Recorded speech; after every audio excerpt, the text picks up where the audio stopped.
உலகத் தமிழர்களின் உயிர்நாதம் உண்மை தமிழ் தொலைக்காட்சி. வணக்கம். உண்மை தமிழ் தொலைக்காட்சியின் பிரதான செய்திகள். முதலில் தலைப்புச் செய்திகள். 10 மாதங்களில் தொன்கணக்கில் மீட்கப்பட்ட போதைப் பொருட்கள். அயல் நாடுகளில் குண்டுகள் வெடித்தாலும் இலங்கைக்கு எந்த ஆபத்தும் இல்லையாம். வடக்கு மாகாணத்தின் மட்டும் புதிய நடைமுறை. அனுர அரசுக்கு எதிராக பாரிய மக்கள் அலையுடன் நாமல். ராஜபக்சர்கள் விடுத்துள்ள சூளுரை. இயேசு கிறிஸ்து நேரடியாக வந்து மக்களுக்கு காட்சி கொடுத்தாரா? இனி விரிவான செய்திகள்.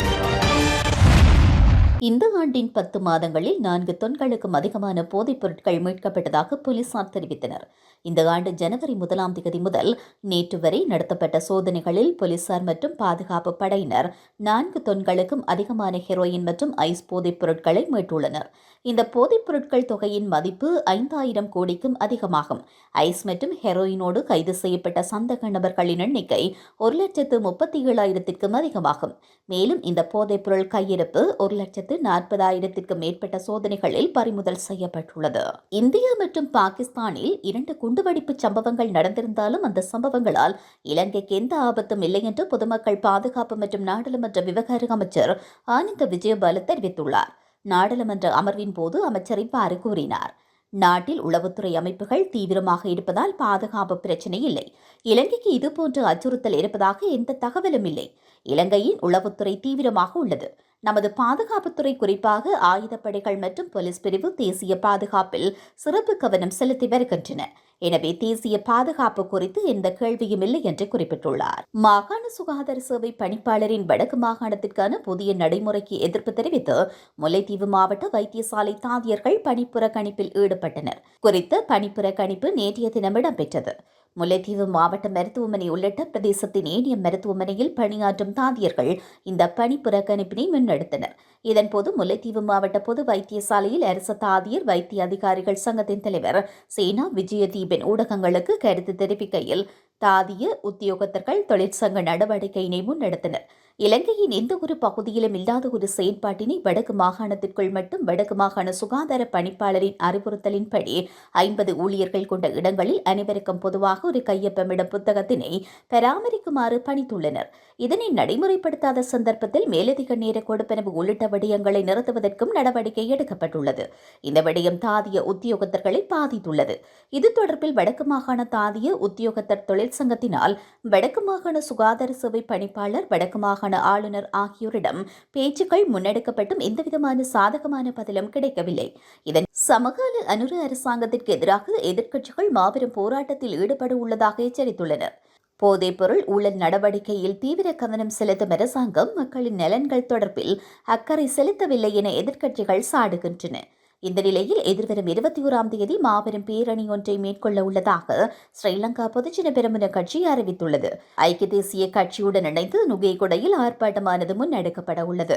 இதன்போது அரசாங்கம் மீது அதிருப்தி கொண்டுள்ள பெருமளவான மக்கள் ஒன்றிணைவார்கள் என்று பொதுஜன பெரமுனவின் தேசிய அமைப்பாளரும் நாடாளுமன்ற உறுப்பினருமான நாமல் ராஜபக்ஷ தெரிவித்துள்ளார். அரசாங்கத்தின் அடக்குமுறைக்கு எதிராகவும் விவசாயிகள், மீனவர்கள், தொழிலாளர்களுக்கு ஆதரவாகவும் மக்கள் ஒன்று கூடுவார்கள் என்றும் நாமல் குறிப்பிட்டுள்ளார். இந்த நேரத்தில் மக்களுக்காக மேற்கொள்ளப்பட வேண்டிய பொறுப்பு அனைவருக்கும் உள்ளது. கட்சி பேதங்களின்றி அனைவரும் இதில் கலந்து கொள்ள வேண்டும் என்று அழைப்பு விடுத்துள்ளார். ராஜபக்சர்களுக்கு ஆதரவான மக்கள் சக்தியின் பலத்தையும் அரசாங்கத்திற்கு காட்ட உள்ளதாக அவர் கூறியுள்ளார். அரசாங்கத்தின் அடக்குமுறை, பொய்கள் மற்றும் ஏமாற்றுதலுக்கு மக்கள் தயாராக இல்லை. நாம் அளித்த வாக்குறுதிகளை நிறைவேற்ற வேண்டும். அதை நாங்கள் உங்களுக்கு நினைவூட்டுகிறோம். பின்னர் புலம்ப வேண்டாம் என்றும் அவர் கூறினார். இதேவேளை அரசாங்கத்திற்கு எதிராக முன்னெடுக்கப்பட உள்ள போராட்டம் மகிழ்ச்சி அளிப்பதாக முன்னாள் ஜனாதிபதி மஹிந்த ராஜபக்ஷ ஏற்கனவே தெரிவித்துள்ளார். எனினும் தன்னை தேடி வரும் மக்களை பார்வையிடும் நோக்கில் இந்த பேரணியில் கலந்து கொள்ளவில்லை என்றும் அவர் கூறினார். இதேவேளை முன்னாள் ஜனாதிபதிகளான ரணில் விக்ரமசிங்க, சந்திரிகா குமாரதுங்க, மைத்ரிபால சிறிசேன ஆகியோரும் இந்த பேரணியில் கலந்து கொள்ளப் போவதில்லை என்று ஏற்கனவே அறிவித்துள்ளனர். வடக்கு பிரான்சில் உள்ள டூசுலே என்ற சிறிய ஊரில் இயேசு கிறிஸ்து நேரடியாக வந்து மக்களுக்கு காட்சி கொடுத்ததாக சொல்லப்படும் செய்திகள் உண்மையில்லை என்று கத்தோலிக்க திருச்சபையின் தலைமையிடமான வத்திகான் உறுதியாக அறிவித்துள்ளது.